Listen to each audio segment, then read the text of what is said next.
Yesterday, December 7th, 1941,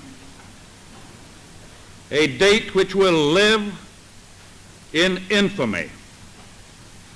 The United States of America was suddenly and deliberately attacked by naval and air forces of the Empire of Japan.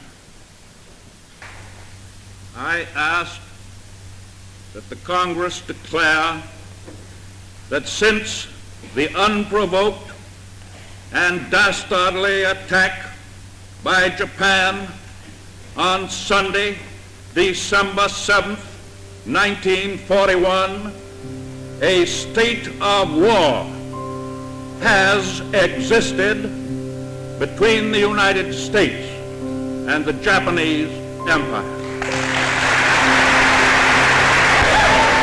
My name is Nelson G. Mitchell, Jr.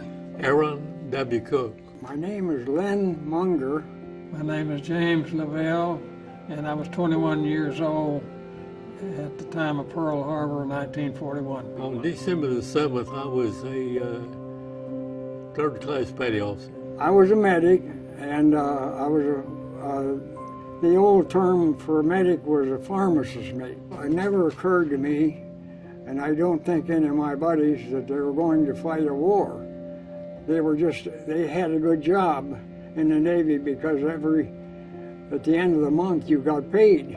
And that was the main purpose of us joining the Navy, was to have a job. Well, patriotic was not a part of my thinking.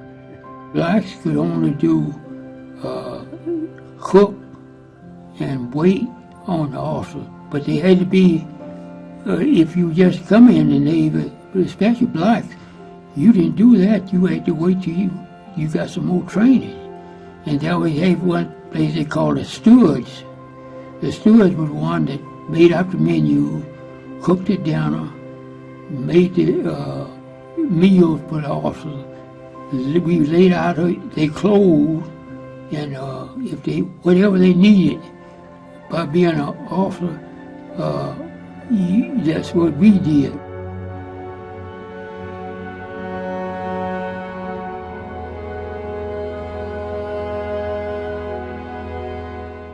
When the first planes came in, they had a lead plane leading ahead of the group, and when it come in, the boatswain, he had spotted that red ball. See, the planes have a sun ball underneath their wings and painted red, and he said, look at that plane with the red ball on it. They must have been using it for target practice, which was common for the destroyers and other ships that wanted to practice their targetry. But he said, we're having a practice attack on Sunday. That's unusual. And looked up about that time, this first plane released a bomb. And man, that's the biggest practice bomb I've ever seen. And about that time, somebody said, what do you think they're trying to hit? Oh, probably the garbage dump down to the end of the island. And about that time, the seaplane hangar exploded. God dang, they missed, somebody's in trouble. They missed the garbage dump and hit that seaplane hangar. And then the next bomb went off. The concussion knocked us down, and we were decided that, well, something definitely wrong. So we ran up to the building, and also the day was standing there. Somebody said, we're being attacked. He said, who is it? One guy said the British, and then the Dutch. Now it's Germans.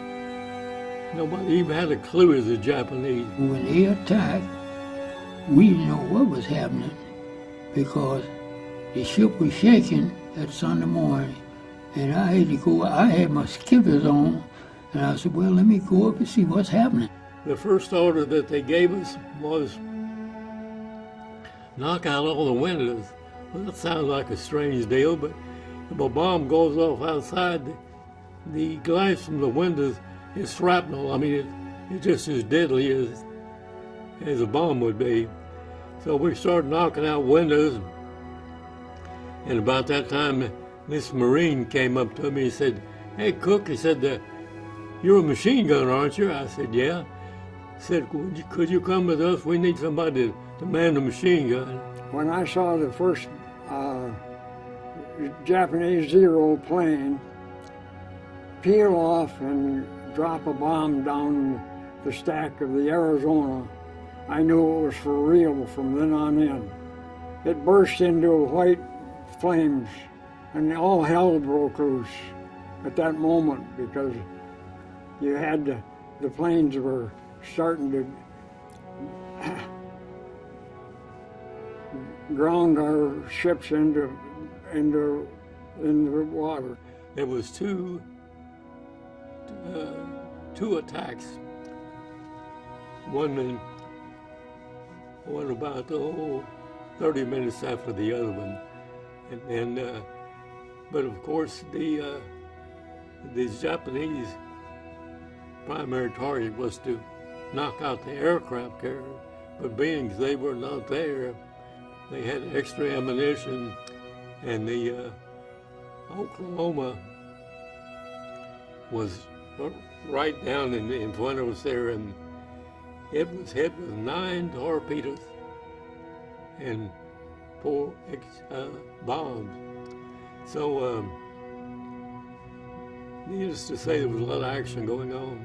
I could see those ships being hit and catching fire across from us, and I was thinking about the safety of those sailors aboard that as much as anything, because I knew that some of them was going to be killed, but I had no idea how many.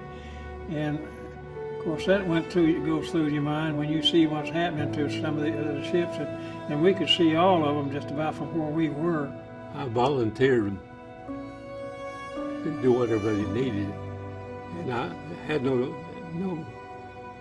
clue as to what I volunteered for.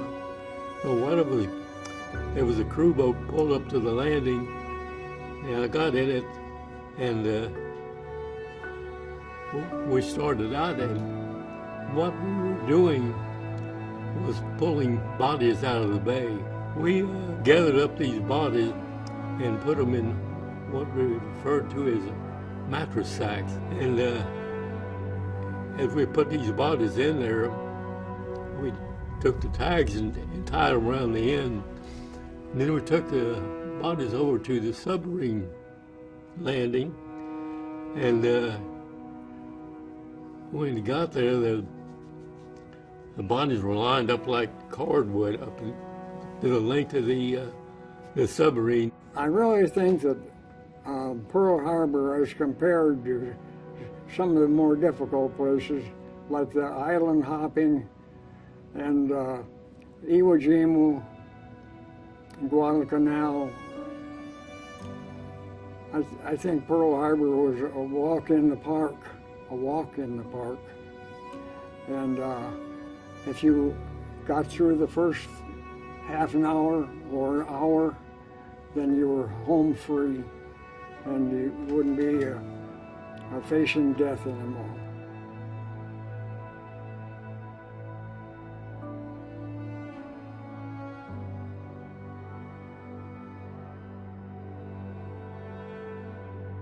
I'm the last living Black American survivor. I've lost all my buddies in 75 years, and I don't know what I'm still doing here, but here I am